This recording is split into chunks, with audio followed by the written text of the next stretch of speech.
All right. So yeah, where do we start? Where do we begin with Apple? This Oh, launch, I have so many thoughts for this launch. So many. We can start from the beginning, their first product that they released or that they announced, and yeah, work that our way was over. like in order of the keynote. Yeah. That was the AirPods Pro 3. Trying to Live pull up. translation was a really, really cool feature. The only problem that I had with that launch is I actually found out that it's tied to iOS 26, which doesn't launch until the end of this month, right? Oh no, that comes out on the 15th. 15th? Okay, so we Yeah, get so that relatively. next week. That's next. Pretty sure that's next. Yeah, Monday. Yeah, this coming Monday. That's when. Wow. Yeah. Okay, that's pretty recent. The I guess the biggest issue for me was when I looked at it initially, it sounded like a really good idea. But then I found out that the AirPod Pros 2s and 1s are going to have this feature. So it's not like it's an exclusive thing. So you don't actually have to buy a Pro 3 for that. The only reason you would get a Pro 3 is for all the other features that they talked about. I think maybe beneficial, like I guess their technology got a little bit better when it comes to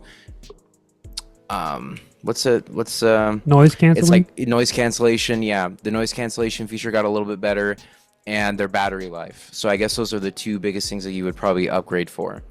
The live translation would be available on all other formats though of that specific product, and the live translation feature doesn't launch until iOS 26. And then you have to have a iPhone Pro, at least 15 Pro, to be able to use it because of the Apple Intelligence thing. Damn. So I was left out of that because I have a 15 standard. What's crazy is, you know what? That'd be me getting ahead of myself, though. We'll talk about that soon. Oh, There's a really yeah. cool feature that got added to the standards. Oh, I know exactly what you mean. Yeah, Yeah. yeah. And all the Android people are just making fun of Apple Sheep, and it's like, shut up, The memes please. started. The I memes know. The have memes have started. already started. Yeah, it's just, Yeah. I mean, shut up in a polite way, because I'm just so like tired of hearing Android people bragging about how much they love Android, and but I mean, yeah. they get a lot of things right though. The feature lists, they get a lot of the stuff right. Some of these things should have probably been shipped day one. Like for example, I do think the refresh rate was a big deal because a lot of people, even with the 15, were noticing a lot of, I guess jitter is what you would call it, or slight motion blur where it's just kind of like not working that well. As far as Oh, you're used to seeing pretty smooth animations when you're moving, and then it depends on how you set up your iOS because I do believe I have mine set up where it doesn't animate, but there's like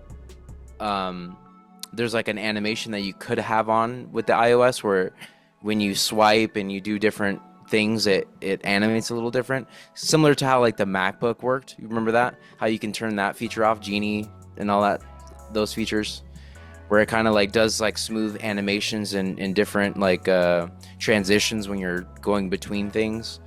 You can turn that off and it would just be like a straight, once you oh, open something it'll open up instantaneously versus like a genie effect or that type of stuff. It's just animations like transitions and stuff for when you open stuff up or when you transition through things. Yeah, so yeah. I mean, I did turn off my ProMotion on my 15 Pro. Like I limited it to 60 hertz, and I personally didn't see a difference in it. Um, really yeah.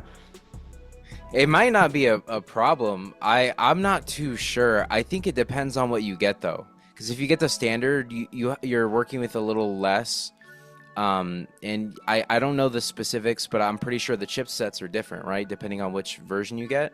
So the 15 gets a different chipset, the Pros get a different chipset. So you might have slightly better performance, which is why you don't notice it. Maybe. Maybe I Yeah. mean, who knows? But I mean, yeah, all the leaks were showing that of like the regular iPhone got the will be getting the promotion, and that's true. Yeah, that was which a is leak that big did come news. true. Yeah, which is, Big news. It's you know, huge. I It's almost a big deal. considered the original. I almost considered the base model, and then when the iPhone Air was announced, I'm like, okay, that's pretty cool, but with the titanium frame, yeah, I'm not sure about if it's going to overheat. So if we Um, talk about the three different iPhones, like you just mentioned, it's going to be the standard, it's going to be the Air, which is going to be similar to their Plus, in the sense that it's like their mid-tier model where they're trying to cater to like specific, like very niche people, right? Because even the Plus like appeals to very niche people, and then you have yeah, the Pro, and that has like two versions in and of itself, which is the Max. And so with the three tiers that we got, right? The standard, what's really great is a lot of people are going to get more value from the standard. They don't have to spend as much, because that was the biggest thing for me. The only reason I ever bought like the 12 Pro, for example, Pro Max, or anything of that sort, it was typically because of the feature sets that those offered that wasn't offered on a base model, but that like most base model phones get, which is like why they get ripped to shreds and memes, you know? hmm It's because like they're offering things that are just standard and people are so used to on the Android side, and then us as Apple, we kind of look like fools because we're getting all these very watered down feature sets like for every single phone cycle. But what I will say is though that this cycle specifically, I do love that they addressed a lot of the issues that a lot of people had, because I remember you and me had a conversation about the 15s and how you noticeably could tell that the phone was running a lot hotter than any previous iPhone we've ever used. And for the audience, they don't know that, like you and me, we grew up in Arizona, so we're in an environment where it's extremely hot, and having a reliable phone that doesn't overheat every 2 minutes is crucial. Something that Apple's done pretty good. I will say from my own experience, and also being in the Marine Corps, I was in a lot of environments that weren't really good for phones, right? And so I was in very humid climates, I was in very rainy situations, and I'm surprised at how well Apple did in those extreme environments. They did so well in the previous models, but when I got the 15 standard, that all changed, because I noticed, mind you, I got this in July, so the winter months was coming up, right? And things were starting to cool down, and even during that time, I remember I was going on a trip to, like, I think I was getting like burgers or something, you know, I was getting something to eat, and I noticed that my phone overheated within 2 minutes of being in the phone or in the car driving, and I usually use it for maps, right? So I was going to a new restaurant, and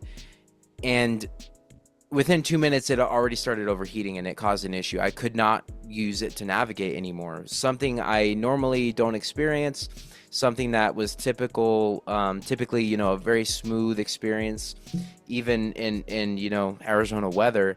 And what's funny is I ended up getting an Apple Watch, and that solved my issue.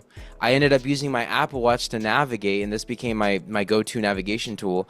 And it solved the problem that the iPhone 15's created. So I do love that Tim Cook addressed this, though. It seemed like something that was important to people, because if you think about like advertising, and especially with these launch line you know, sessions that they do once they are announcing a launch product, or, you know, launching a ton of Apple products, right?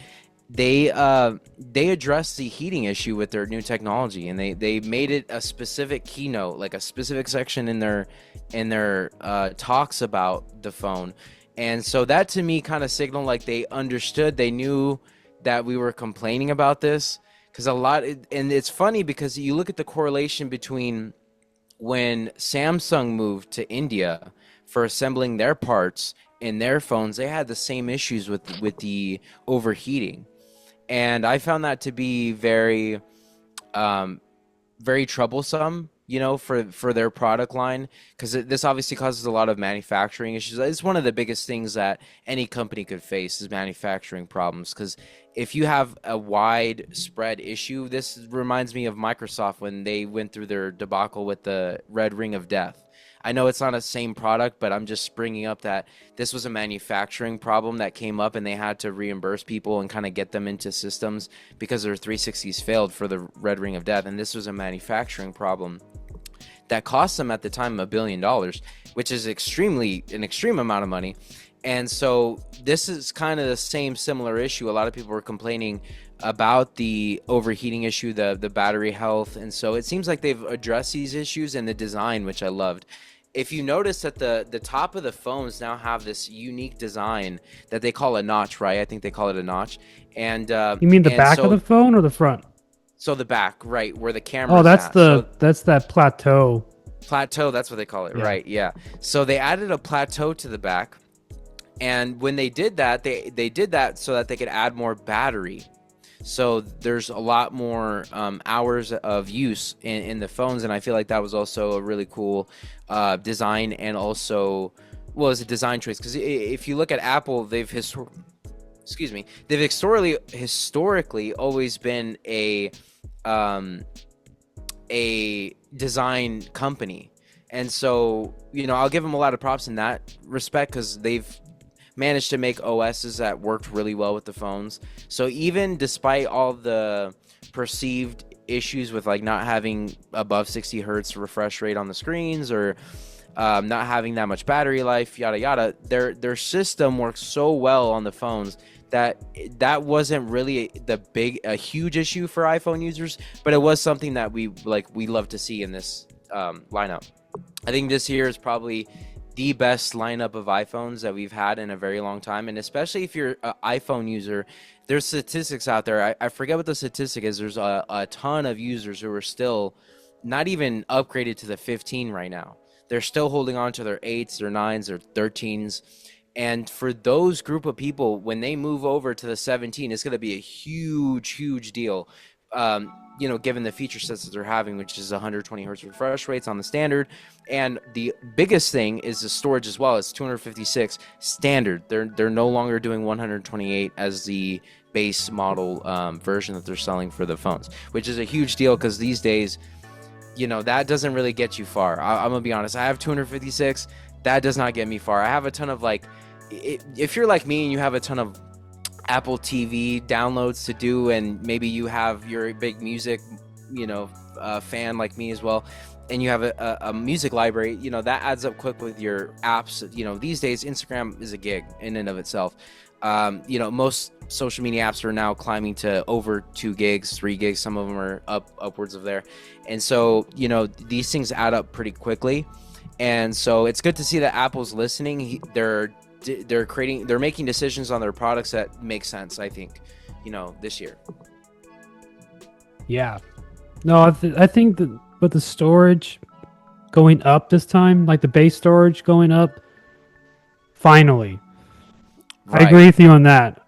Now, I'm one of those weirdos that has a 1 terabyte iPhone right now. Whoa. Yeah. No, that's good. That's good, because imagine how much, because you do a lot of traveling, and this goes to show that there's a demographic of people, right, who are constantly traveling, or for work or for business or for pleasure, and they need that storage, because you could be in very beautiful countries. You're gonna want to take memories with you, right? That's kind of the point of having like a million photos cameras. Yeah. And so you're going to need that space. You do editing in your phone too, so that takes up a lot of space. Video editing is one of those things where very quickly you'll run out of memory, and so a terabyte's essential. And I love that they're adding even more than that. I think it's up to 2, right? It's 2 on the Max models. So the standard Pro, I believe, only goes up to 1 terabyte, but the Max, which I'm getting, is going to get up to 2 terabytes. Sweet. And that's crazy. The thing about... And that's the base model, or what are the... Let me double check. Yeah. So the iPhone 17 Pro only goes up to 1 terabyte. Gotcha. But the Pro Max, now it goes up to 2 terabytes, which is crazy to think a phone like this big can now have up to 2 terabytes in it. I mean, that's just... That blows my mind. Like, the very first iPhone I ever had was the 4S Plus, and that thing was probably like that big. I didn't own. Yeah. I think I started on the 8s, bro. Honestly, I think the 8s. Oh man, dude, the iPhone 4S, I thought it was a great phone at the time, but this is like 2011. Wow. So that was my Literally. first iPhone. I never owned the original 3G iPhone. And when Apple announced the iPhone 5, when they took the 4 design and they just made it longer, Yeah. everyone was like, whoa, like this big screen now. But Big deal back then. back then it Because was a big deal, but now it's like this huge 6.9-inch screen is standard now. So I'm like, how did I even deal with a screen that small back then? But like, that's all we had. I mean, and the True. storage, I can't remember what storage it was. Probably, I think the max was 128 at the Wow. time. Yeah. And apps weren't that big back then, so it wasn't a huge deal. Storage was kind of in a league of its own then. These days, like I said, you'll have Instagram, you'll have all these social media apps, and each are about a gig now. So they've been climbing, and then you got to account for updates, so it'll just get bigger. Um, Well, one thing yeah, I wanna updates say, recently though, have been big, like with new iPhone, new iOS releases, especially with iOS 26. I think just by an estimated guess, it'll probably be around 12, 14 gigabytes for the iOS 26. it's not Just bad. what they're releasing. The initial release will probably be that big, and then they'll probably get Do you know what the smaller. feature sets for the 26 are? I Yeah, haven't gone through there's everything. I know live translation is going to be a big one, especially for people like me who are going to traveling. I'm going to Japan soon on the 21st, and so so that jealous, was one of those. I know. I dude. You I got to I eat all the was food for me. You got to take all those pictures, and never miss a yeah, Japan edit. I'm gonna have a montage, and it's gonna be awesome. But yeah, no, the food's amazing. What I've been seeing on TikTok related to the food is the pancakes, those little. And what I love about Japan specifically is when they make bread stuff, it is very soft and it looks very fluffy like that. You know how American Western society sometimes we burn our bread a little too rough sometimes with certain places. That's why I don't like donuts. I yeah, like very like fresh, soft stuff.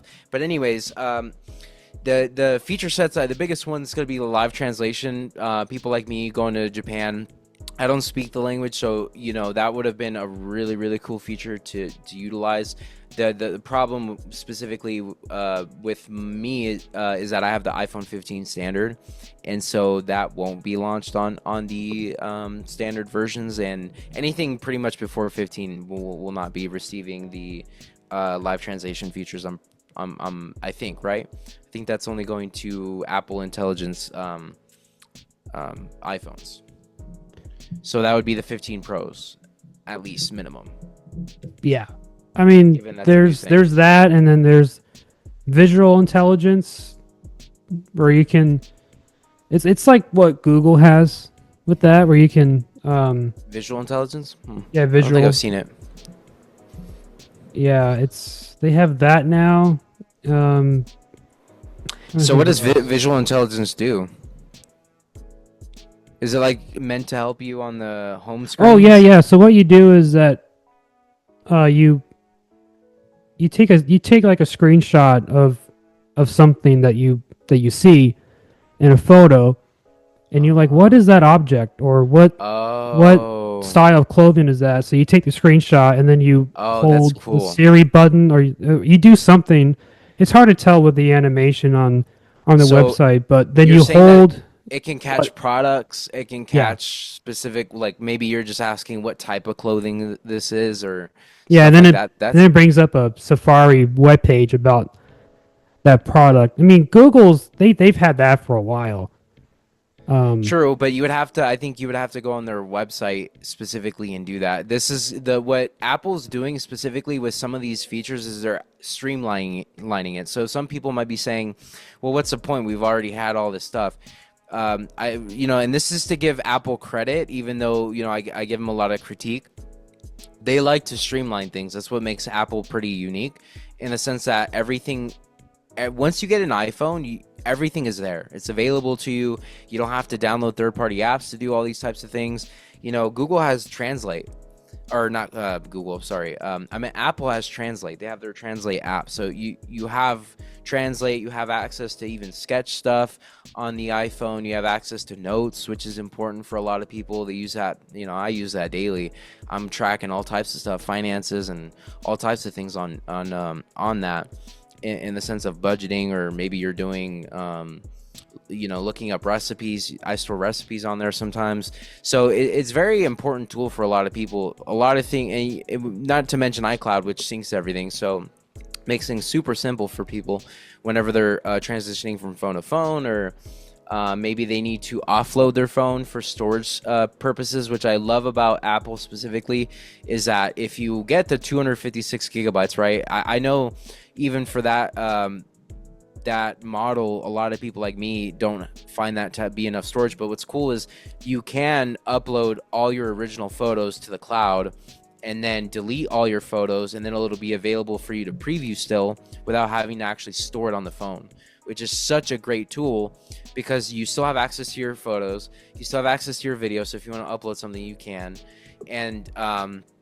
you still have access to all that extra space on your phone, for your apps, for your daily things. And so in that sense, if you're working in that sort of configuration, 256 is actually perfect. And so the only reason it doesn't work for me is because I don't actually use iCloud.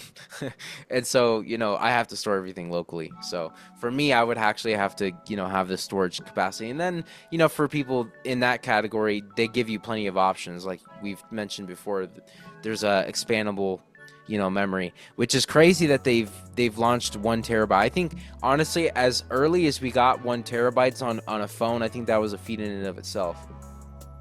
It's a crazy amount of space for a phone. Well, now since there's 2, it's even more crazier. Soon we'll see 8. Within a few years, we'll see 8 terabytes on a phone. But I'm gonna get the 8. I'm gonna get the 2 terabyte for the 17 Pro Max, just because I'm anticipating a lot more travel in the coming months and years. And also because of the feature sets, I think a lot of people can be sure that if they get the iPhone 17, that they'll be future-proof for at least 5 years. Yeah, and that's where I want to be at. And exactly. And so 2 terabytes actually makes sense because you're then taking yourself through a 2 times journey with the iPhone. You know what I mean? In terms of years, because typically people upgrade every 2 years. Like, let's be for real. That's kind of the Apple market. We all like to. Me too. Yeah. So we like to upgrade pretty frequently, and so, but that's typically because Apple always offers features that we were missing. This year, I actually think that they've offered everything that they could offer. 120 hertz refresh rate, excellent. The screen sizes are the same, so excellent. I don't really see a need to change the screen sizes. They're perfect for me. I actually think the iPhone 15 standard, this size, was perfect. I actually don't like big screens, mainly because you're carrying this in your pocket and it becomes a very big burden for me. I don't like things in my pocket in general anyways. And typically the real estate of the screen size was never I used to think it was a cool feature, but practically for me personally, I never really liked it. So this is a perfect size. I'm perfectly fine with the sizes of the screens that we're getting this year. And the storage is great. We're getting better features there. What else? I mean, we're getting a new iOS update, which is going to have a lot of cool features. Live translation is going to be something very, very useful for us since we travel at least once a year. And so I'm seeing a lot of potential for this to actually be one of the first iPhone launches where you don't have to upgrade for the next 5 to 6 years. So it's actually a really good investment for a lot of people. I think even for the people who are holding out, because I see comments, I was doing some research about the phones and also what people are saying. And a lot of the people who still have the 13s, I had the 12 for a long time. And I want to say 5 to 6 years, I had the 12 Pro. And there was just no need to upgrade. The phone worked really well. And so that's to say that this one, with all the features that they've added that we've been missing for so many years, this is going to be a good investment. And also too, to bring it back to the dissipation issue that was happening with the phones as far as the heating is concerned, this solves a pretty big problem for Apple and phones in general, because this isn't just an Apple exclusive problem. The heating issue on phones in general has always been an issue just because of the small form factor. I've watched a lot of videos of thermal testing with the phones, and these things heat up pretty badly. It's very concentrated amount of heat in this small surface area, and so you're doing anything while traveling on the phone, that's extreme, like especially gaming. People have actually gotten into, not me personally, but I know there's a lot of people out there who do like to take it very serious with the gaming on the phones, and especially since you can pair, I'm not sure if you realize, you can pair with the Xbox Series X. You can stream on your phone games and do all that. So with all that being said, right, that takes up a lot of resources on the phone, heats up pretty quickly. I would love to see what the thermal testing is going to be for these new phones. I guess we're kind of speaking right now in the sense of assuming everything goes well. We'll have to see how these things test, because I guess we can get into kind of the negative section. We've already talked about all the good. Let's start talking about some of the critiques. With the Air specifically, I don't know that the design is going to hold up. I'm going to be honest. A lot of people are saying the same thing too. We're all looking at this phone like, yikes, I don't know. This looks like a bad idea. Given that how small it is, they had, the biggest problem, this perplexes me a little bit, because on the one hand, titanium is a pretty strong material. So it makes sense that they had to choose something that would it would help their shelf life of the phone, right?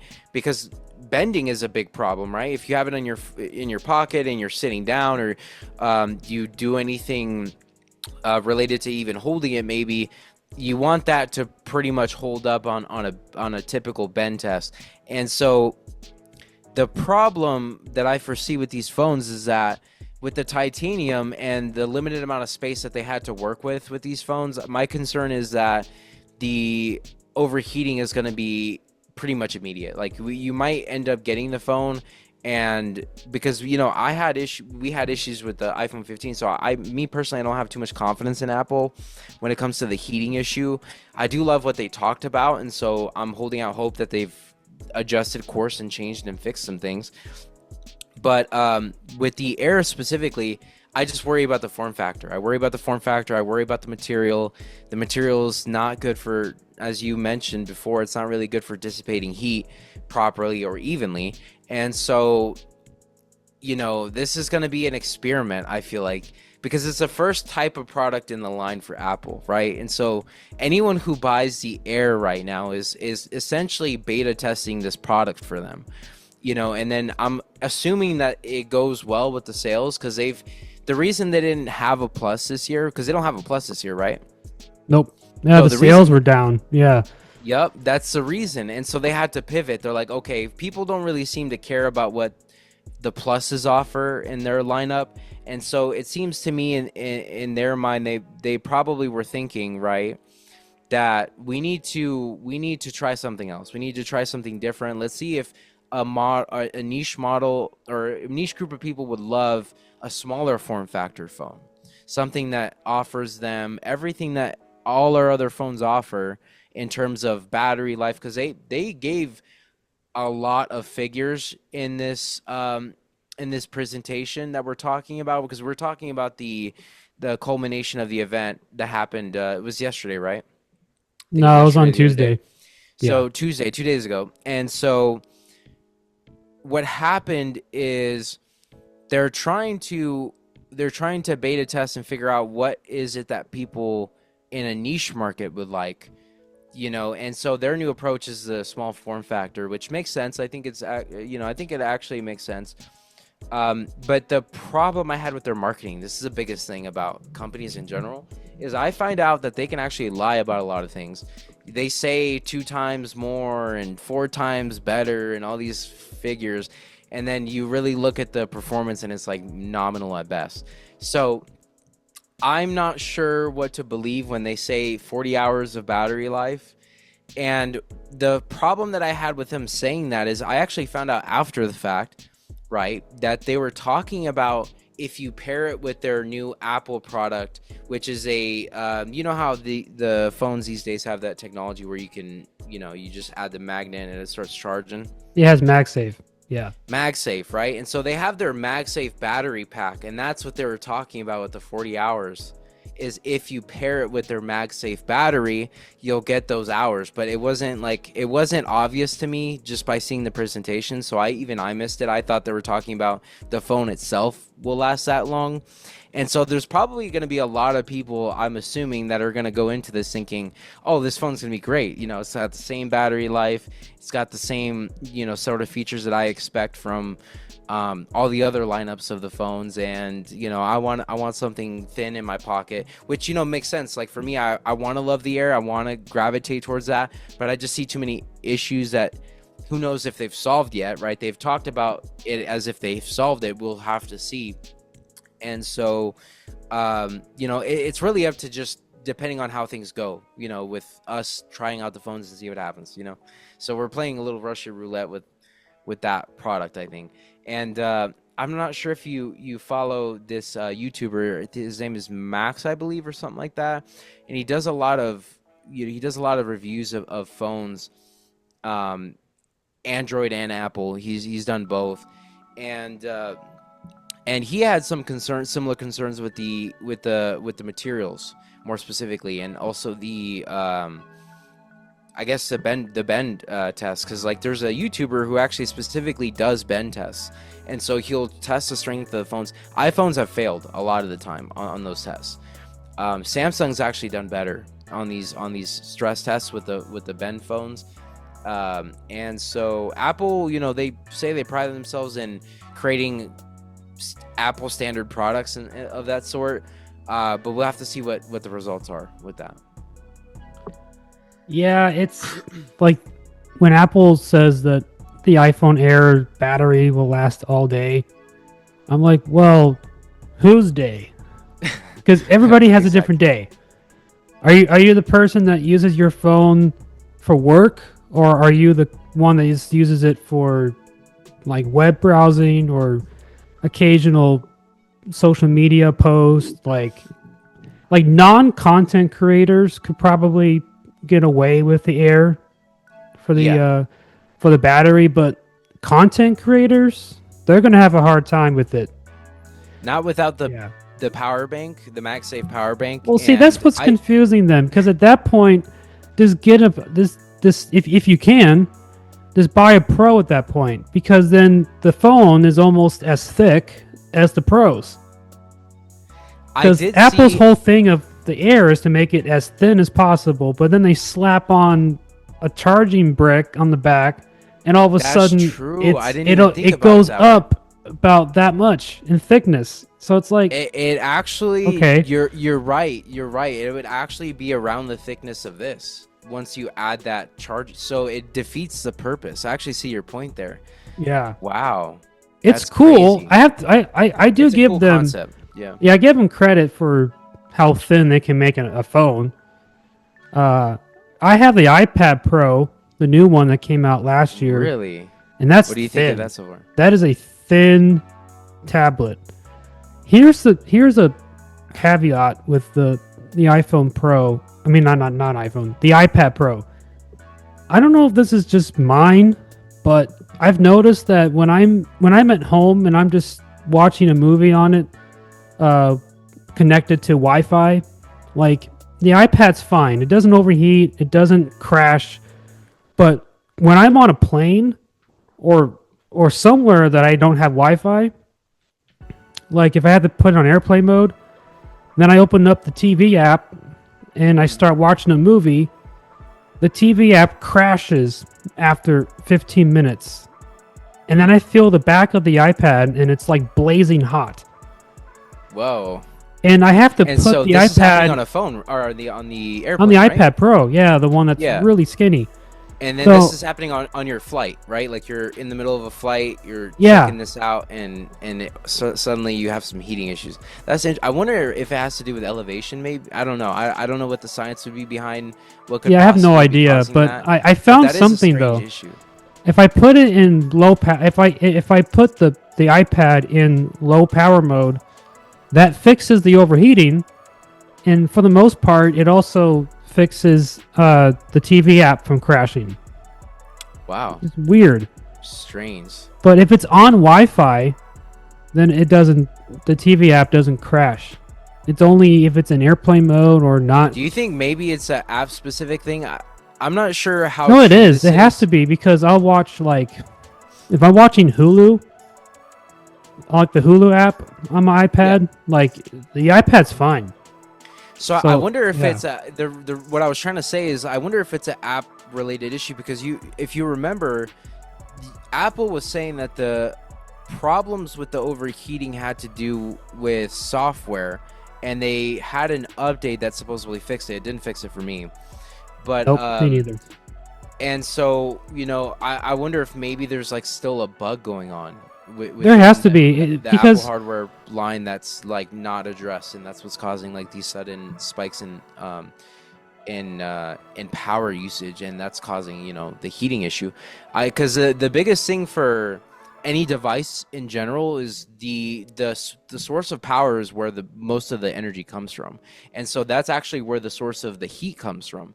And so same thing with my PC, the one that I'm on right now.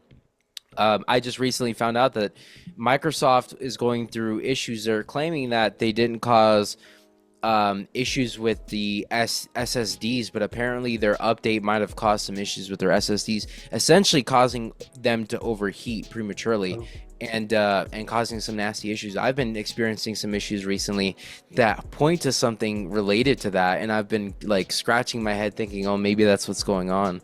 But who knows? I mean, the thing is, like, we never really get told the truth when it comes to where the problems lie, because there's just too much liability in them saying that, oh, it's our fault that these things aren't working well. But it's like I said, we're gonna have to see what the market says once they test these phones and actually put them to use in normal circumstances like traveling and normal workday schedules, and see what people say about the battery life, what people say about the heating issue. Because another thing to address is I actually had to get a case for my phone because the heating issue is so bad that I could not hold the phone.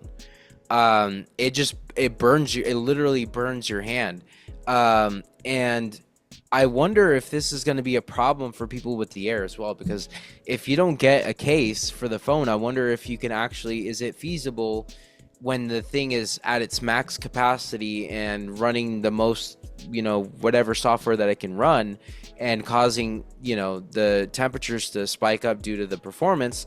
I wonder what that's going to be like. How much testing have they done with that to make sure that they're at acceptable levels when you're holding the phone? Because the iPhone 15 honestly was the biggest disaster in phones. That's why you and me are even considering an update. Because these days I'm trying to buy phones. This is the old me when I was in the military. I used to upgrade yearly, and then post the military, I just stopped doing that. I saw the no rhyme and reason to upgrade, especially given that Apple for years and years and years was giving us pretty much the same product over and over and over. Obviously more recently we're getting a lot better, a lot better value in terms of why you would want to upgrade to a new iPhone. And so, this is a huge deal. This line is a huge deal. iPhone 17s are a huge deal. And they're facing a lot of issues in regards to the heating issue and being able to hold the phone. So we're gonna see what happens with that. And I'm curious because I might actually get into that line once the things have been worked out. Whatever results we get from people beta testing this stuff, I'd be interested, honestly, because a very small, very thin phone is very lucrative for people like you and me who travel a lot, especially if they can somehow manage to get 2 terabytes in there. If they can manage to do high storage, damn near identical specs with the cameras, because those are probably one of the biggest things, at least for me, with the phones, is like a really good camera, really good battery life, and if they can maintain the storage capacity aspect of it, and maybe even the refresh rate, we'll see. Actually, can you verify, is the Airs, are they 60 hertz or are they 120 as well? Oh. Yeah, they're 120. Okay. Every iPhone this year is going to be 120 hertz. The In that iPhone case, Air goes up to 1 terabyte of bad storage, proposition. which is pretty crazy. See, I'm very like intrigued with the iPhone Air, but like what you're saying, the only iffy part is the overheating. And when they announced it was made out of titanium, that got me nervous of like, okay, I'm not Immediately, gonna. as soon as they said Ugh. titanium, I was like, yikes. I Like, don't know, ooh. because we just came, it's you and me specifically, we just came from a titanium. Well, we think it's a design issue that caused the heating to an extent. There might be some hardware issues, but I'm not sure, because here's the thing. Apple is still manufacturing, they're still assembling most of their parts in America and China. What's happening is that they're assembling in India. But the problem is, even during assembly, things can go wrong, meaning that it could cause issues with the phones. And, and that's something that Samsung had already dealt with. They were the first to India as far as their assembling lines. And I think Samsung might even make some of their parts there. I'm not too sure. But what's interesting about Apple is Apple's finding out that they can't even move out of China if they wanted to. They were not allowed to move their equipment. They were trying to move their equipment from China to India. They were trying to move their top talented people from China to India. That was stonewalled by the Chinese government. Not sure if you're tracking that or if you're following what's going on with that, but Not that I wasn't tracking that, but that's crazy that they're not allowing them to do that. They weren't allowed to move their equipment, the stuff that they bought. It makes sense, but it's a problem because it's part of China's biggest economy, or one of the bigger products that China creates is Apple products. You know what I mean? It's such a integral part of their economy. And so given that that's the case, it actually makes sense that they wouldn't want them to move on from China. And then with the tariff situation, they're trying to cut costs. And so, and curb potential issues. But even with moving, that costs money, and so when they moved to India, we had all these sorts of issues with the iPhone 15. It had a very short lifespan. They moved on from the 15. It fell almost instantaneously. And since, the move from 15 to 16s, I'm not sure if they've had issues with the similar issues or not, because I haven't owned a 16 personally, but Me neither. nor have I done research, but I'm assuming they probably fixed it with the 16s. I don't anticipate that they had issues with the overheating like they did, because Apple's known to, they handled the issues pretty well, because they're a design product company. You know what I mean? They're focused on creating quality products, and so I believe that. And the only thing is that sometimes when things go wrong, companies don't like to take accountability for that, and so that was my biggest disappointment with the 15s, having these issues. Another issue, me specifically, that I'm looking forward to seeing whether they fixed or not was the camera. Because on the cameras, on the 15s, I'm not sure if you had the same issue, there was camera blur like crazy. There was no way for me to stabilize the camera, because anytime I would move the camera around, it would automatically blur everything instead of keeping one focal lens and just remaining at that. So that way, at least it's a smooth transition. The way I'm accustomed to that in every other phone I've ever used with Apple, where if I move the phone, it doesn't just automatically autofocus and then just create a blurry mess. But when I was in Nevada, I have videos that I can show you later of camera blur where I was just walking.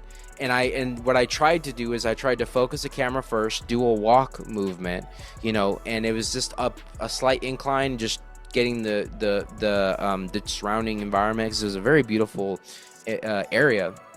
that I was trying to get a video of. And what happened was the majority of the time it was having trouble focusing.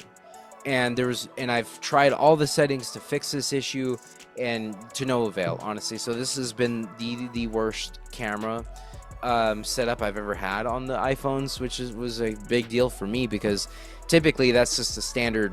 It usually is, a non-issue. It's really just the next. I'm used to it just working. And so this time it didn't work, and I was a little frustrated by that, because you want to document moments, memories, and stuff, and so it's very important for these things to work properly. And so I had that issue.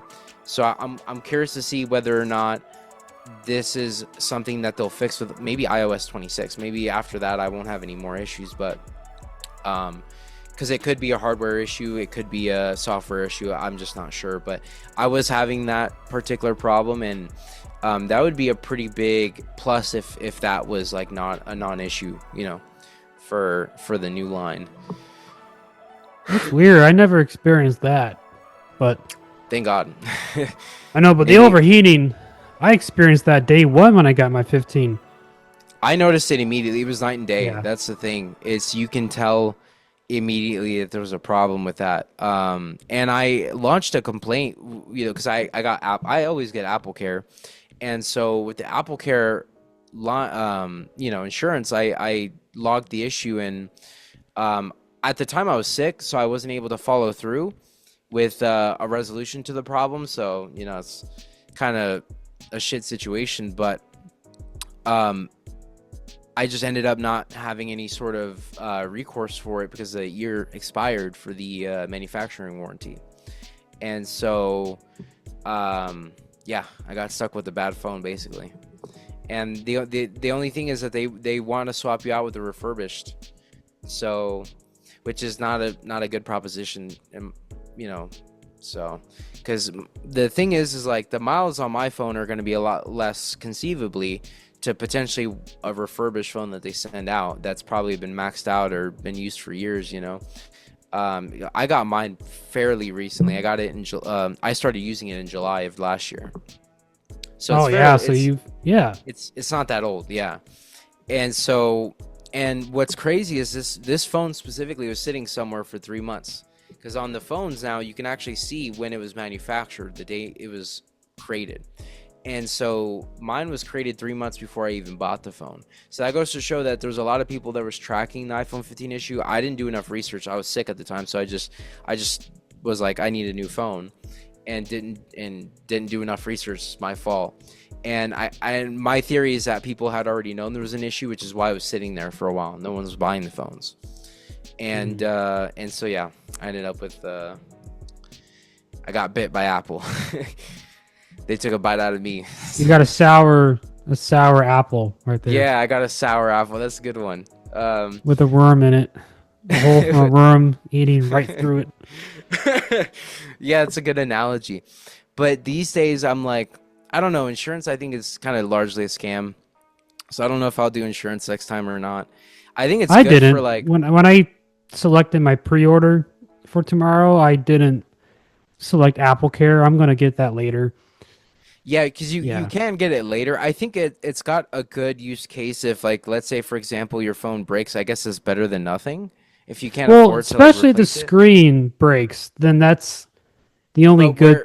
But where Apple Care fucks you is that if you have a problem with a faulty phone, is they will refuse to give you a new phone, which is kind of insane. Like, unless you go through hoops and you try to fight them about it, they really will fight you tooth and nail to not get you out of the defective phone, which is kind of, I don't know, that's kind of the reason why I get insurance anyways. It's like to make sure in case I get a bad phone that I can get a new phone or replace it with something that isn't faulty, or that's kind of the whole reason why I see insurance to even be valuable.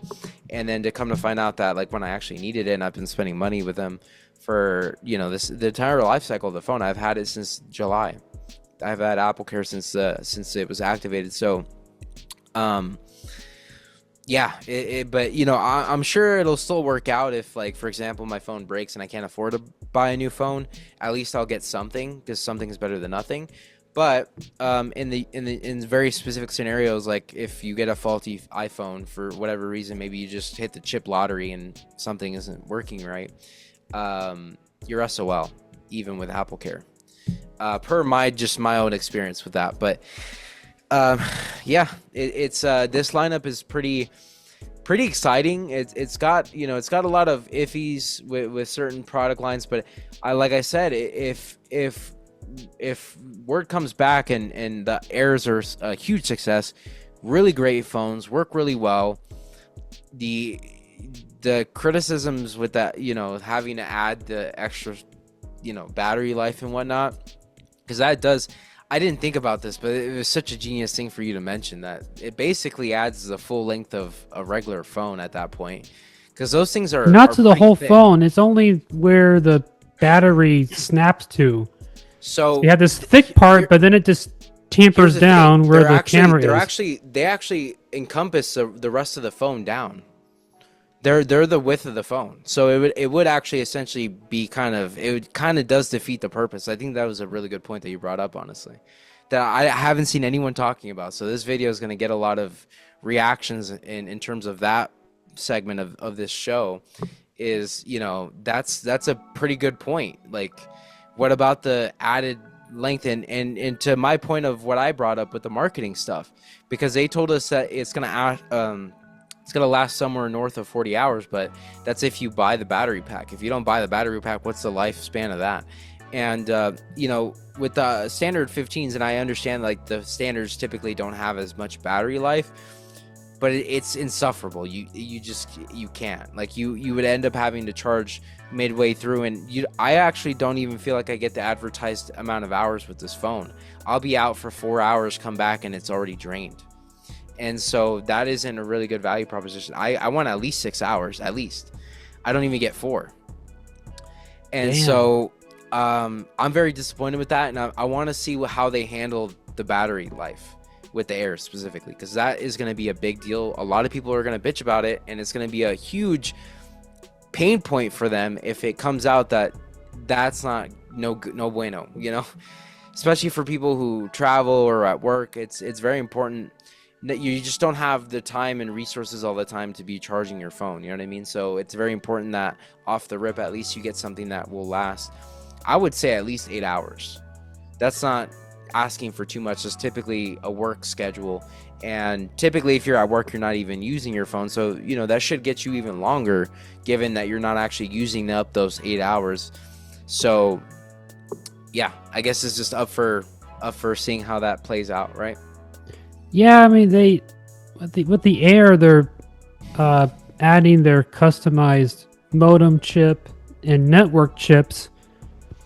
So like Wi-Fi 6. Yeah, they or introduced. 7, right? Yeah.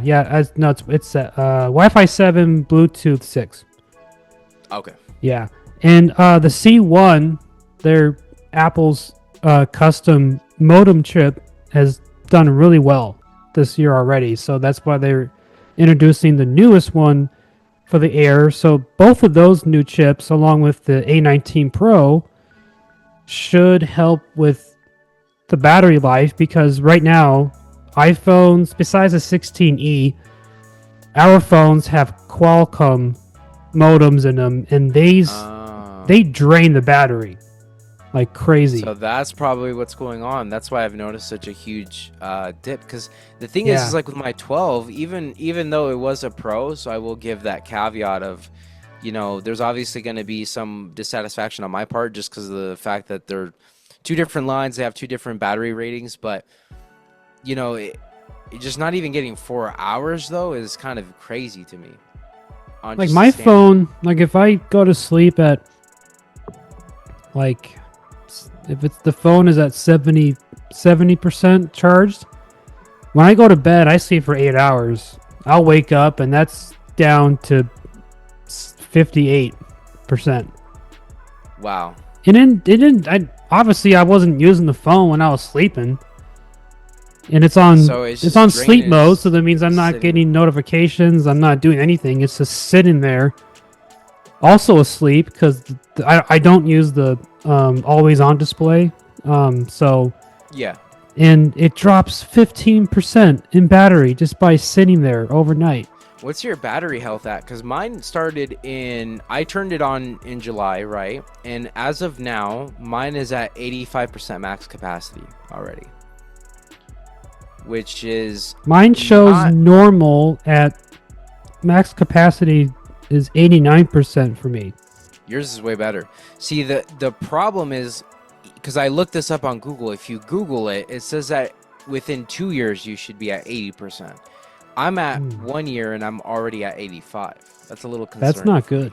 Yeah, that's like not a good I didn't realize how bad the regular 15s are, because yeah, they're pretty bad. And the cycle Yeah. count on that, by the way, is 500. That's typically the normal range. 500 Oh yeah, mine's at 327. at So 80% at 2 years. Mine is at 390 something, 85%, and we're, since July of last year. So we're That's not a good. year and some change. like Yeah, I'm, it's not that good. dude, hopefully one of these phones will be great for you, man. I hope so. Yeah, we'll have to I'm- see. We'll have to I'm watch excited, the though. guinea pigs with the air, Even though- the air, and see what they're gonna say. Exactly. And even though I've been kind of a negative Nancy towards like the second half of this podcast when it comes to the iPhones, I'm actually really excited for the new lineup. We're getting a lot of great features. What I'm excited about is a 120 hertz refresh rate, because finally we'll have smooth animations. We'll have non-issues with, like, especially if you're gaming on the phone. I think that's going to be a huge deal for a lot of people, that they'll be able to get a little bit more frames. They'll be able to get a lot more usage for even just streaming, what their favorite movies, I guess. So a lot of people like me, I like to buy my my stuff. So, that'd be a nice, little add-on for watching movies and stuff. Oh yeah. With the biggest thing too is True Tone. No, I'm not sure if they even talk about that actually, because I know True Tone is a standard feature that Apple's have in general. Yeah, I don't most of their remember them lineups. talking about True Tone for this. I wonder if there's know. anything new with the color palette this year, but I guess we'd have to do some more research and see if anything pops up, especially with iOS 26 coming around the corner. Oh man, I'm so pumped for iOS 26 for next week. I know. Yeah, I know there's a lot of great features, and you mentioned some of them. Did we go through all of them actually? No. Well, what's Okay. crazy though is, like, I mean, yes, live translation is going to be extremely Big deal. useful. Big deal. Big Aesthetics deal right there. wise, the aesthetics. This is very polarizing, because some people love the liquid glass, some people hate it. Which, I mean, okay, I mean, you can't satisfy Do everybody. these have liquid glass? I don't know. No, we have iOS 18, so no, it doesn't. Liquid glass is exclusive for iOS 26. This is the way the things look, like the animations. Oh, got you. That's why they Okay, call got it you. liquid glass, because the animations look like glass within the software. Interesting. It's so cool. But I haven't used it yet. I don't download betas anymore because they're so buggy. Too many issues, yeah. Yeah, and I've lost my own data just from the betas, which I was expecting that because it's a Like beta. on your files? Like On my you lost phone. files? Like I'll lose like text conversations in the message That's app. strange. So like I don't do betas anymore, unless I had a product that I don't use on a regular basis. Then I'm like, all right, I'll probably test the beta there. But for my main devices, I don't do that anymore. So I'm excited for next Tuesday to finally get iOS 26. Like Android users, they've always had the ability to change the background in the messaging app. Yeah. And I'm finally like, okay, is Apple ever going to do this? And then when they announced that for iOS 26, you can finally change the background in the messaging app. I'm like, okay, why did it take this long for that? Like, They are historically late to the party on everything, which is kind of ironic, because I did mention something that is a little ironic. I said that they're a design company, but a lot of their design features are late to the game. Most of them are. well, it depends on what they are. Like, if it's just aesthetics like that, come on. Like, why didn't they have that a long time ago? That's what I'm But- saying. But but they're a design hardware- company. Hardware makes sense. Like, it took 5 years for them to develop Face ID. So the iPhone 10 was the first iPhone to have Face Oh, ID. you know what? Now that you mentioned Face ID, what about Touch ID? Because Android for a long time has had the ability to, and historically, Apple liked to pair it with their buttons, right? And so it was like usually on their buttons when you would get fingerprint ID technology. But on the Androids, they're actually able to do that on the screens themselves. I don't know how the technology works, but I'm actually surprised that they haven't thought of adding that feature. And I'm wondering if maybe in the next iteration we'll get something like that. That would be a Maybe. cool addition. And I actually would love that feature because although Face ID might be useful for some, for those that don't subscribe to using that, I think a touch option on the screen would be beneficial because it's a lot faster to get into apps, honestly, because sometimes even FaceTime doesn't recognize me, or the Face ID doesn't recognize me, and it's just Yeah, kind of same. annoying. Mhm. I'll sit there and like Like, like you're waiting dude, for it to, yeah, you like looking at me, recognize me. Like, damn it, come on. Like, and it's I more haven't frustrating changed. Yeah. when you do it for like notes, because I have notes done that way just for security reasons, because notes historically gets hacked and all types of other stuff. And so I like to have Face ID and alternate. I'm not sure if you can do that, but if you click on any app, you can actually add the Face ID feature to it. So it's very app specific, which I love. That's what I love about iOS in general, just the features that we've gotten lately, all the privacy stuff that we've gotten. Super beneficial, super useful. If you don't want people snooping on your phone and you want to leave your thing unlocked because it's like easier, I guess. I do understand why you would leave it unlocked because it's kind of annoying that, especially if you're like me who has their phone glued to their hand all the time. It's kind of annoying that you have to constantly turn it on, and go through the steps of unlocking it. So I can see a market where people want to just get rid of that, and they could add the Face ID to specific apps. So even if people have access to the phone, they don't have access to the apps at all. So it actually creates still a fail safe without having to get through the nuance of opening up the phone. But I would love to see the fingerprint thing at some point. What about you? Is there any sort of features that you're like, why aren't we getting this, or we should be getting this soon? I mean, with fingerprint, like, I know the iPad Airs have the Touch ID in the power button because I had an iPad Air for a while. So like that has no Face ID, but it has the Touch ID That's built actually in. crazy. On the power button, Yeah. I So didn't know like that. the same power button on the iPhone with the iPad Air, that's where Touch ID is. So you just lay your finger across from it, and then it just opens That's up. a good idea, actually. The problem Why that I didn't had they- with Touch ID way back when with the home button is that if you just recently washed your hands and you really dry off your hands and then you touch the Touch ID, it doesn't recognize your finger, and it's like, what? My finger's wonder- dry now. Like, I don't know what. Yeah, so like, did you clean off the fingerprint area? yeah, I cleaned that off. I made sure my thumb was dry as hell, and like the phone still was like, I don't recognize your fingerprint, and it's like, bitch, what the fuck? Like, so like that was my only thing about that. But I wouldn't mind if they brought Touch ID back at least to the power button. That's Along a with cool Face ID. idea. Here's That's the a really, really cool, innovative idea. That's and that would set them apart, because that's the biggest thing with Apple is they have to set themselves apart in a market where there's a lot of other products that have similar or even better features. They have to be innovative. That's actually what turned them around. If you look at the history of Apple, they were at a turning point where they were about to go to bankruptcy. I remember the story goes that Steve Jobs was sitting there with I believe it was the CEO, or I think it was the CEO, or maybe just someone in the tech or design department, and they were going, and that person specifically was about to turn in their resignation. They were about to quit, and he had just come back from Pixar, and was reinstituted into the Apple ecosystem. In his mind, he was thinking, I don't feel like even trying with this company because I think they're gonna fail. That was and a lot of people who were around him at that time were able to testify to the fact that what his state of mind was during that time, and that's what they said. He thought Apple was going to fail. What turned it around for them was the design.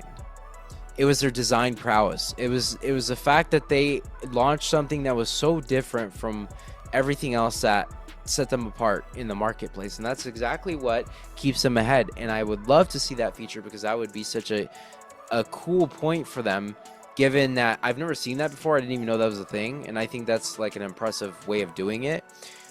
Given that like Android's impressive way of doing it, at least to me, was that it was just on the screen. You just click the screen and it would, it would open up. And so, that's, and given that most people are reaching for the power button anyways, what a genius way to do it, I think. I mean, sometimes I'll use the power button. Sometimes I'll just tap the screen down here to wake it up, and I'm like, yeah, it'd be sometimes nice to have that's that not successful there. though. No, sometimes it's not, and I don't know if that's a software thing. What I would like to see on the Macs, because I have a MacBook Pro, I have a MacBook Air. Yeah, they both have Touch ID, which is great. So keep Touch ID. Face ID on a Mac would be nice, because the Macs already have a notch. That's true. So I would love to see Face ID too. I'm surprised that wasn't a feature already, actually. Same. But like, at least they have Touch ID. I mean, Touch ID I love on a Mac. Face ID has been the ecosystem since like at least 8, right? Or 9? Face ID? Face ID, yeah. That came out with the iPhone 10, so... Oh, okay. 2017, yeah. Yeah, it's been a decent amount of time. Interesting. Well, what do you think? Do you think we covered everything? Everything but the watches, but I don't... Right. See, the watches weren't that big of a deal. I did like though is the extended battery life, and they did add a couple features. I'll take it back slightly.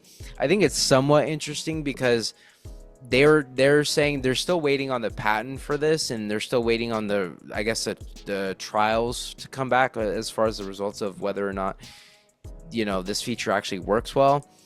But they've added some health indicators to the app, because like biggest thing for me is I actually bought this when I came out of the hospital.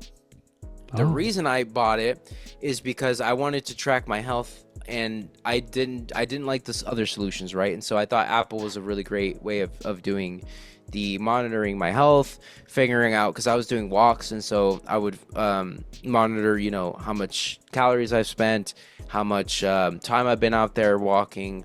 I would monitor my heart rate during those times just to kind of see where my baselines are. It's a very important indicator of health, is your heart. And so it was very essential to my recovery plan at the time. And so I think, this product specifically is really good for people who have health issues. And I'm still dealing with post-health issues, And so it's a really great product. I love it. I think it works really well. I love that Apple's in this direction and in this space to help people like me manage their health. They added one thing with, I think it's arithmetic heart problems, I think is what the health feature that was added to it. Let me in real time verify that real quick though. Well, I know they have the hypertension. Hypertension, yeah. Yeah. I think that's what I meant. I think with anybody that's a very like active lifestyle, going off grid all the time, like the Apple Watch Ultra now has the satellite connectivity, so that's great for that. Yeah. For those people. I just got tired because those people are actually going to be in those environments, and it makes perfect sense for them to do that.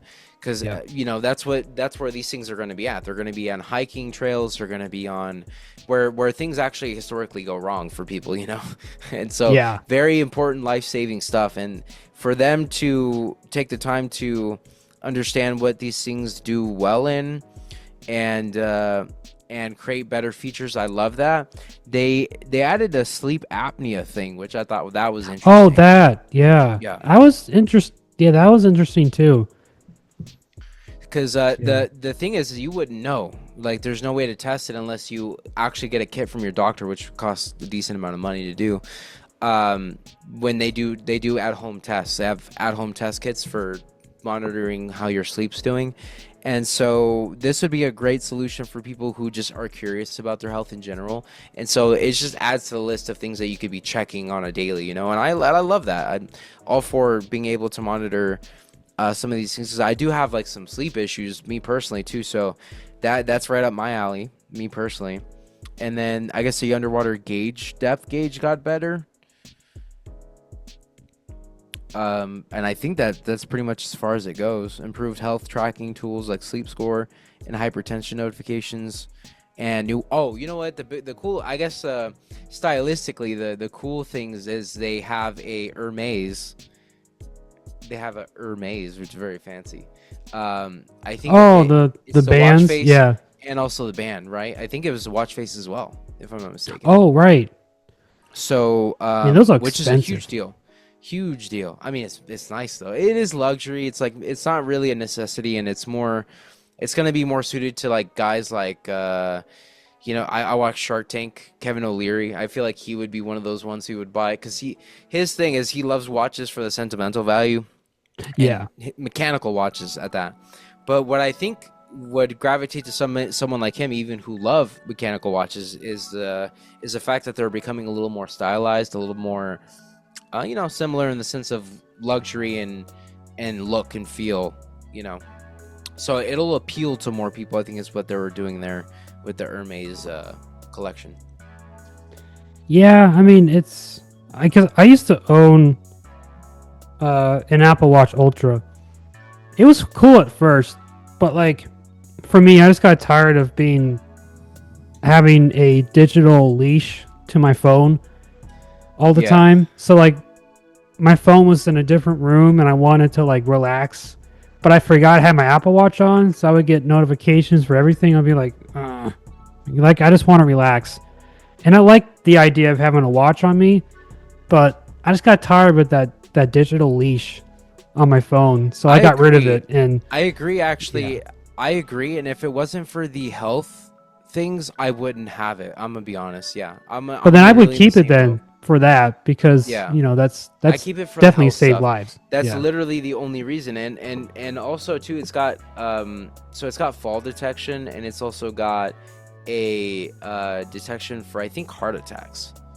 So if you ever have any issues, it'll automatically call 911 for you, which is very important, especially if like there's a lot of people out there that live alone, and that don't live with families, so there's not people checking in on you and stuff. And so it's very important to have some fail safes, so that in case anything does happen, you can get medical help without having to do anything, extra. So I keep it for the health benefits mainly. I don't, like you said, I get text notifications, but I still end up on my phone anyways. I don't see the point. Yeah, me neither. I'm just like, I'll look at it and just think, oh, I could have just looked at that on my phone originally. Now I have to look at it again. This has very select use cases. I can see this because I'm going to start college soon again. I can see this. I can see myself using it to sneak in texts, that type of stuff, or and things that people shouldn't be doing, which is the texting and driving stuff. Very select few things that people would use this for, and as far as like the texting stuff, and what I do like is at least you can voice what you're saying. So that actually is the only way I would actually probably use it, because using it to text is just no, forget about it, honestly. Yeah, typing letter by letter is just not. It's time consuming. It's a little too much. But I do love that you can at least use your voice to do voice notes, and it might even I think it even lets you translate what you're saying into text, so then you can send it as a text in case you didn't want to actually use your voice. But yeah, so some pretty cool features, but I think honestly they should really stick to the health stuff. I think that's their biggest market. This is something, and and I love that I get to see what time it is pretty quickly, like a standard watch, in case, because the phone is bulky, you have to take it out of your pocket, and it's not. This is a very cool, quick way to say, oh, okay, it's about to be 2 o'clock now. I have an analog watch, because I miss the classic circular watch face. Like the Yeah, actual watch yeah, itself is circular. With the Apple that too. Square thing, I'm not a fan of it as I used to be. So it's just And weird looking I at a guess square watch. another thing to add too, because I don't know how much trial and error they had before I got this phone, but I did have some concerns about like the scarring that you get on your wrist from this. A lot of people have had this issue. Have you had that issue? No, No. I have a watch tan, but I don't have a Ah, I don't have any so scarring from all my the skin sensors on the bottom. my skin reacts weirdly to it. I have to take this off. Like, it's not an all day use as much as I would like it to be, mainly because, like I said, obviously you still have to charge it, so you know there's time that you're gonna have to take it off. But I do find myself taking it off decently when I start to notice that I'm starting to collect a bad skin reaction. So you know, it might just be a case for case basis sort of thing. Everyone's skin reacts to things differently. So I'm That's wondering weird if though. maybe, That's happening. Like that's yeah, I've seen yeah. other people having the same issue, and I'm noticing that it's more the people with darker skin is what I'm noticing the people who are having this issue the most. Hmm. So I don't know if that has anything to do with anything, but it's just something I noticed. But um, I wonder if maybe that changes in the new one, so I might consider upgrading just for those, because there's a lot of pluses, but then there's also the enhanced maybe design of the bottom and how that works, because this is where the sensors at. It's where all the heavy lifting is happening with the heart rate, and so I'm assuming they've improved some things on how it detects stuff, and it should be a safe assumption, assuming that given that they've actually added other things like sleep apnea, which would require a new level of understanding and reading data on this thing to be able to detect, you know, how that's going. But yeah, I think that was pretty much it. It was the watches, it was the three new lineups, and it was the AirPod Pros. I'm surprised that there wasn't more. I was actually expecting more. I thought they were gonna maybe talk about headsets, but that didn't happen. No, So because they recently refreshed. Well, not refreshed. They just upgraded revamped the AirPods Max, the overhead ones, but all they did was just give it USB-C. They never Oh, updated the chip. really? Yeah, they never gave it the latest H2 chip. Wow. After It's 5 years, they didn't do that, or 4 years. It's like, I heard it wasn't worth it. I've nope. been I can't say that I haven't been tempted. Like, I've been wanting to buy it because I love, you know, my experience with the AirPod Pros was great. I love those things. They're amazing, especially for like what we're doing now. I would have, you know, it would have been useful. But and they were useful. What happened to me is I accidentally washed them like an idiot. And Oh, I'd done that a couple times and nothing happened. They still worked. They're pretty wash safe to an extent, but what happened was that this time it actually broke. So had oh. it not broken, like actually physically broke, it probably would have been fine and survived like the other times that it did. But yeah, this time I actually done it in with that one. And so um, you know, these products were good. They have a strong case. The thing that they didn't talk about though is a lot of people were mentioning this too. Is my question as well with the Pro 3s. Did they improve the quality of the audio for calls Yeah, they on the never talked mics? about that. They never talked about the quality of the mics. They never talked about the quality of the, you know, the sound too much. And I would love to see, because they have the Dolby Atmos things, and I love the technology. Like, I love music, so any way I can experience that in a different way or better, like as if I'm actually there in concert with them, that'd be awesome, right? But my concern is, like, you know, what's new, you know, in that regard. Is it just a refresh? Are we looking at a refresh with a couple new features, which was the longer extended battery life? I think that's very important. Although the battery life, I think, was honestly acceptable to me, even with the originals. And so, Yeah, I can and get then 4 hours on the twos, and and they charge quickly.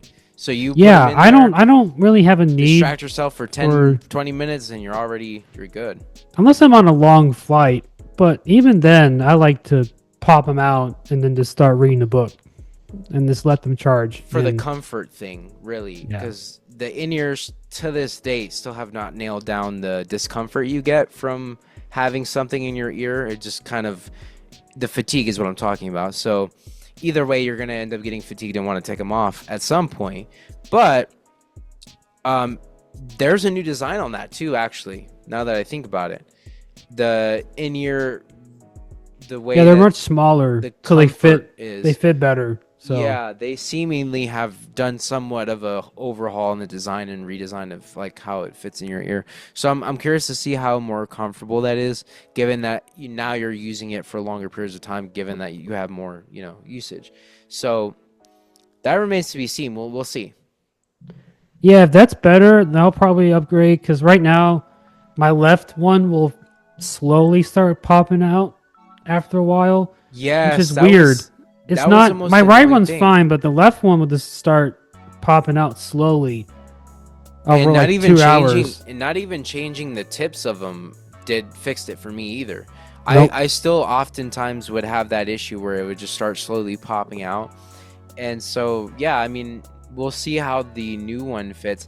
Because the thing is we've had in-ears for a while now. Like, that technology has already been, musicians are constantly using that. And I think those work better than any in-ears we've ever gotten. It's mainly because of due to the fact that it's got that extended design where it's coming down out of your ear instead of just the in-ears are designed to actually be just sit in your ear, you know what I mean? Yeah. As opposed to these. I'm actually surprised that they haven't messed with that, with the technology that we have now with the in-ears, where it's literally smooth to your ear, so it's not something sticking out of your ear. And those seem to be more comfortable. A lot of people seem to like those better.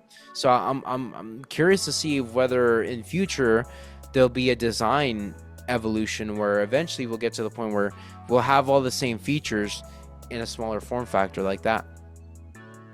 Yeah, I think those might be custom fit because Possibly. everybody's ear shape is different just because of the sizes. True. So I don't know. So that those could be custom made. So that might be difficult to sell that on the. They do. Yeah. They do universal ones though these days. Oh, do they? Cause yeah. Oh, well then, yeah. Like why not? So it might be possible. It might. I could be wrong, but it might be possible. We'll see. I would love to see it though. Maybe there's some sort of way where where the numbers still make sense and they can custom make something that way. That'd be cool one day. Yeah, I think because I would love to see an improvement because the comfort thing is always what gets me. That's why I think a lot of people still like headsets better. Although headsets have their own caveats too, because then your ears get hot. So well, that and the AirPods Max for me, they got really heavy. Yeah, too bulky and heavy. Yeah, so that's why I sold mine because I'm like I can't use these. Well, and I like to since I travel a lot. The AirPods Pros are so compact. You can just slide this in your pocket or your backpack. In your bag. Yeah, they're just so travel friendly as opposed to this big bulky thing that weighs X amount and you have to put it in a backpack or something. I do admit though, the AirPods Max, the sound is amazing. So I'll give them that. The sound is incredible. For traveling, they're too bulky for me. And they hurt my head over time. See, that was what I was curious about, was the sound quality. That's kind of what I was alluding to earlier, where I was just kind of, the only reason I was even curious about the headsets on more than one occasion is like I love quality listening experiences. For example, I'll show you how dedicated I am to this. Right here is a Neumann 50, let me see, I'm gonna have to see it's on here actually, because I kind of forget the name. They're the NDH30s by Neumann, Berlin. Very popular company for headsets. These cost $700, actually $800, I think. Wow. And that's how dedicated I am to listening to good shit. It was worth it. it was worth it. Man, those.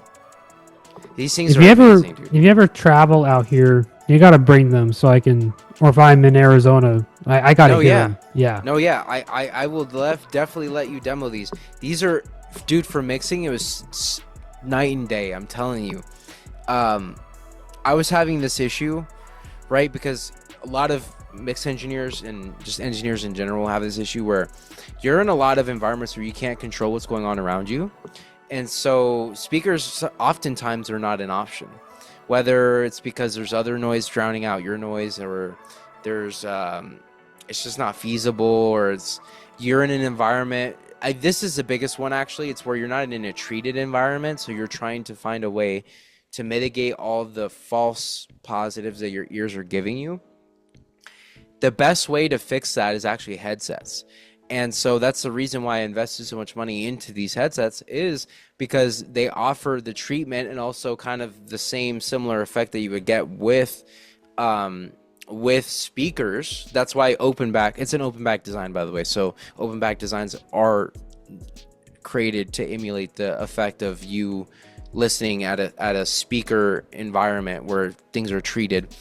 And the technology mitigates enough of, you know, all the stuff going on around you that I've noticed a pretty increased ability to mix things accurately. That was the biggest complaint of mine, where it's like I tried one thing in one medium and I had to kind of beta test in multiple mediums. And then now I'm finding out that with these, they're pretty accurate. Like whatever I'm hearing in these are what's going on in most form factors. So it solved a lot of problems for me. And so that's kind of like my curiosity with the headsets, is just being able to see how well they do in regards to just like your experience with listening to audio, you know, music, movies. Did you ever get to test it out with movies? I'm kind of curious how that went. No, just the music. And it sounded good, right? pretty amazing, but like, I don't know. Did they have Dolby technology at all? I know it probably not much, but that I don't remember if they do. Yeah, I haven't used them in so long, so I don't know. I don't remember. You'll have to do some research on that. Yeah.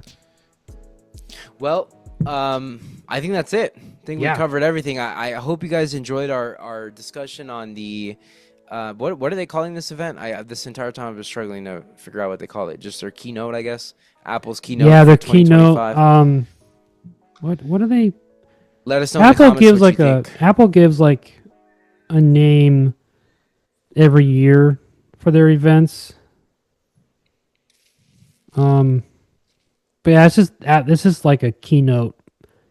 So yeah, I mean, exciting 2025 launch of Apple products. I'm very, very, very keen to find out what the results are going to be. Especially, like, I know a lot of you guys probably have a couple favorite YouTubers similar to me.